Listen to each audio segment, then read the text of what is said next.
The Lane Libraries provide materials, services, and technology aimed at satisfying the curiosity, intellect, and imagination of our patrons. Today we're going to explore the Smith Library of Regional History, located on the top floor of Lane Library's Oxford branch. My name is Brad Spurlock. I'm the manager of the Smith Library of Regional History and Cummins Local History Room for Lane Public Library.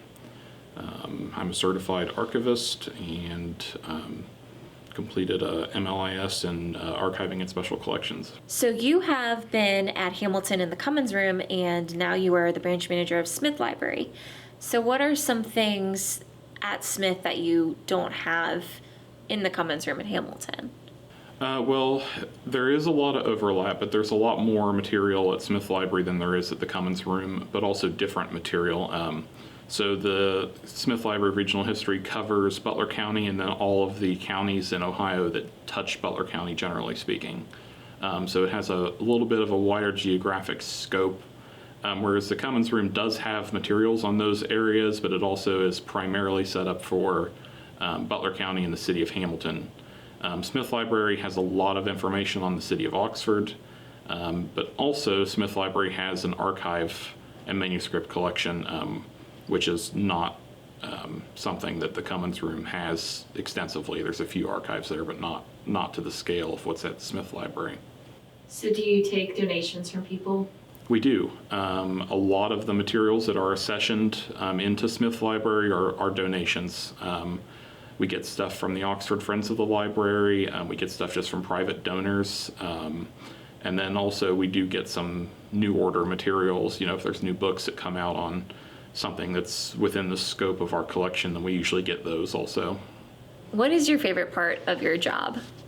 I like that it's a range of different things that I can do. So if, you know, some days it's going to be a research heavy shift for me where it's, you know, doing the actual digging through materials and stuff like that to find information. Some days it's more a preservation kind of day, you know, where I end up processing new collections and putting them in all those asset-free enclosures I just talked about.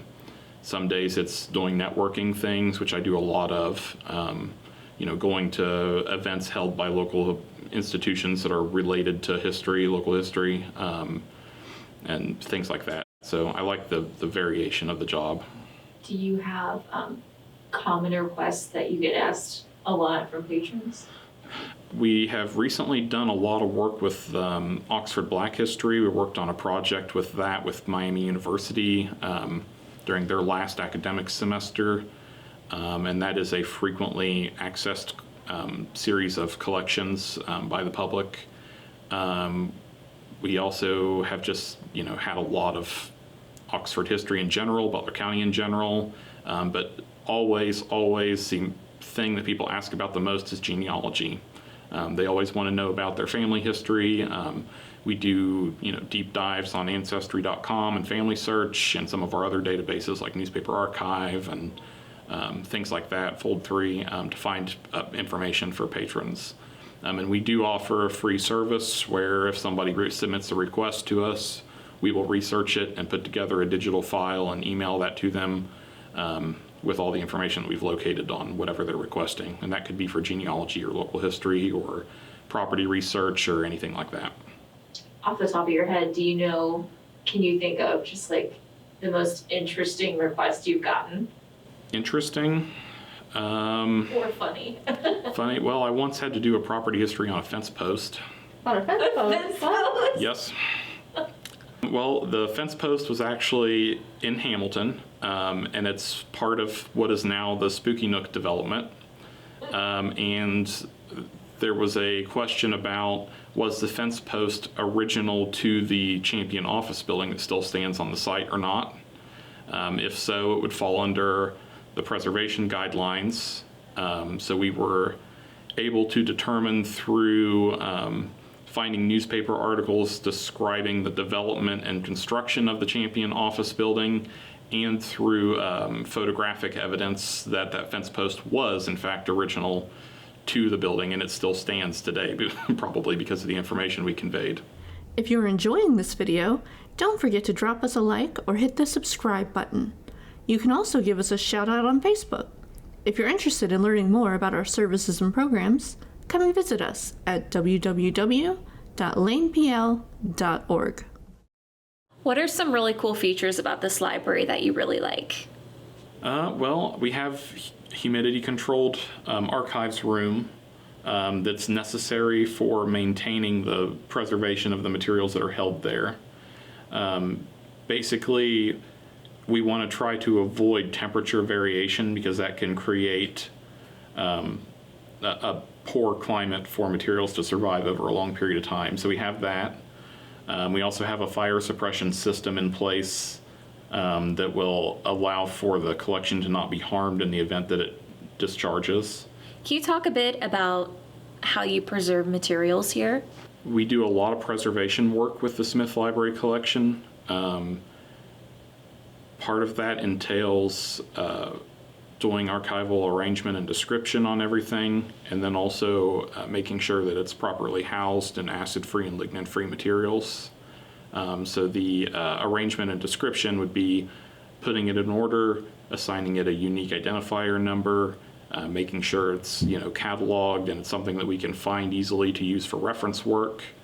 And then the actual preservation part would be putting it all in acid-free enclosures, whether that be a folder or a box or a carton or anything like that, and then it gets shelved in an appropriate location.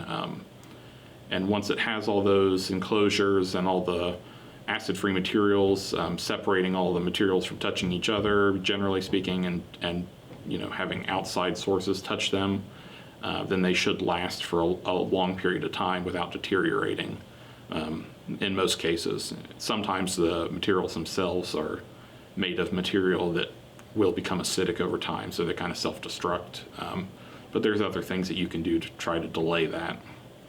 Do you have a specific favorite piece out of the entire Smith collection?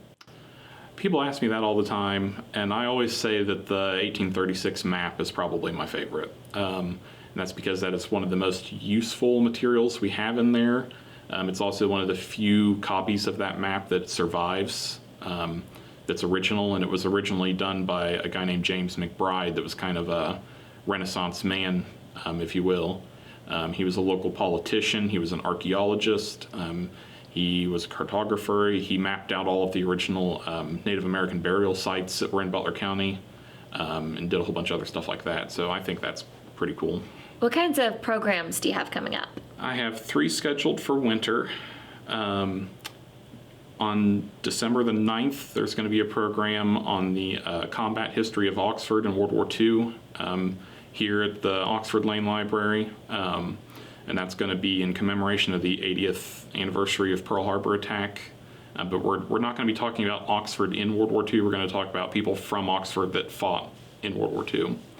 And then I have another one at the Hamilton Lane Library in January, and that is it's called From Champion to Champions, and that's going to be talking about Champion Paper Company and the transition to the Spooky Nook Sports Mill. And then the last program is going to be at the Fairfield Lane Library in February, and that's Finding the History of Your Home. What is one thing that you want your patrons to know?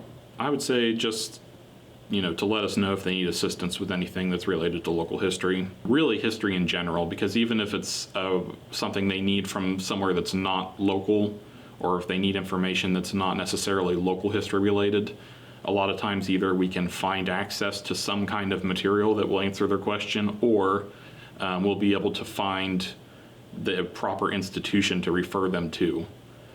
So sometimes we get, this is just an example, genealogy requests for places in Kentucky.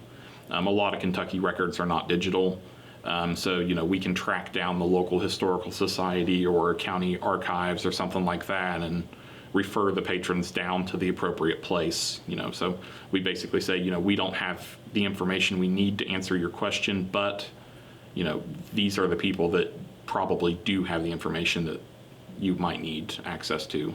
If you'd like to submit an inquiry request or learn more about Smith and their resources and presentations, visit lanepl.org/Smith.